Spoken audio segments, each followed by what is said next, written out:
Angélique a été victime de ce qu'on appelle une romance scam, une arnaque à l'histoire d'amour sur un site de rencontre. L'homme prétendait s'appeler Yves. Avec moi, c'était Yves Morales. Ensuite, je l'ai trouvé sous plusieurs identités, sous plusieurs prénoms. C'est derrière ce faux profil que l'escroc est entré en contact avec elle. À l'époque, il se présente comme un homme d'affaires toulousain. En quelques semaines de chat sur les réseaux sociaux, Angélique tombe sous le charme. C'était toujours mon amour, je t'aime, tu me manques, voilà.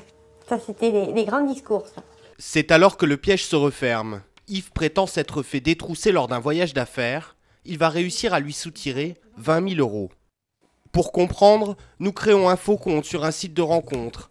Il nous a fallu moins de 10 minutes pour être harponné par l'un de ces escrocs. Cette jolie brune qui prétend s'appeler Douce Marion nous propose de devenir amis, puis nous confie qu'elle doit toucher un héritage. Mais pour cela, il faut lui prêter 200 euros. Et pour nous motiver, elle nous envoie une photo d'elle en petite tenue. Derrière ces faux profils se cachent en général des escrocs qui opèrent depuis l'Afrique de l'Ouest. On les appelle les brouteurs. En voici un. Didier est spécialisé depuis 3 ans dans les arnaques aux sentiments. La majorité, c'est les femmes qui sont beaucoup visées. Les femmes à partir de 40 jusqu'à 60 ans qui sont célibataires. Ces arnaques rapporteraient chaque année près de 150 millions d'euros aux escrocs.